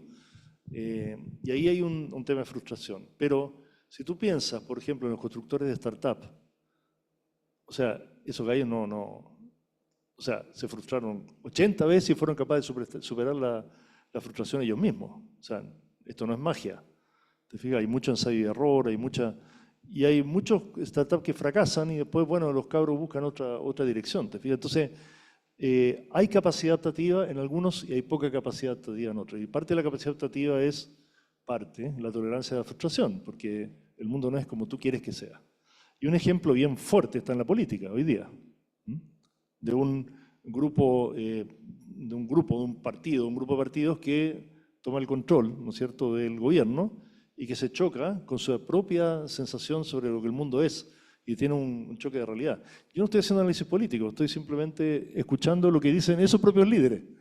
El otra cosa es con guitarra, en todos esos elementos, ¿te fijas? Entonces, y la pregunta es, de ese grupo, ¿quiénes han tenido capacidad adaptativa o no? Independientemente de lo que tú analices y lo que tú pienses políticamente, si yo miro al presidente Boric como una persona individual y le hago un análisis adaptativo, lo encuentro bastante adaptativo, ¿qué quieres que te diga? O sea, en su capacidad de girar, incluso algunos dicen, traicionar sus propias convicciones, la verdad es que el desafío es bien grande. Entonces, y hay ejemplos en contrario, por supuesto, en esa misma coalición política y en otras. Entonces, creo que es cierto que hay un sesgo generacional, pero lo invitaría a mirar también esta otra variable, ¿no? ¿Qué tanta capacidad de adaptación hay? Tal vez en tu pregunta, afirmación es como poca, ¿ya? Y es un tema de percepción. Yo también creo que poca, pero hay otros que piensan que no. Entonces, pero lo que no me gusta es esto de la generación Z, la generación... ¿Te fijas? Porque al final encasilla, estigmatiza y te impide la capacidad de analizar.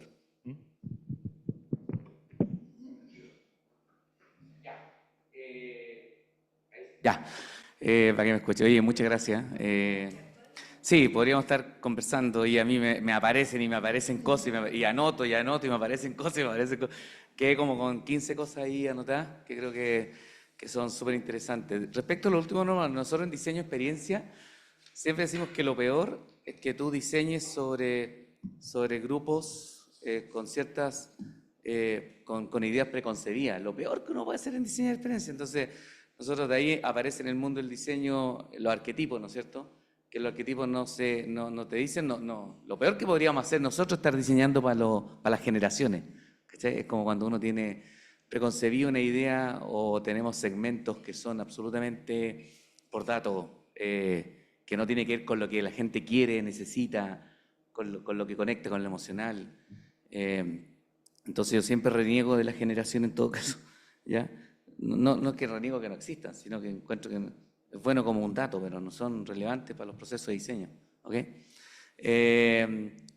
Como dice Silvana, podríamos estar toda la mañana conversando. Yo le agradezco de verdad. Encuentro que tomarse un tiempo para escuchar de estos temas, para conversar de estos temas, creo que son súper trascendentales. Yo el otro día, viste el post, yo dije, ¿por qué tenemos que conversar más sobre temas del futuro? Y esto es una muestra.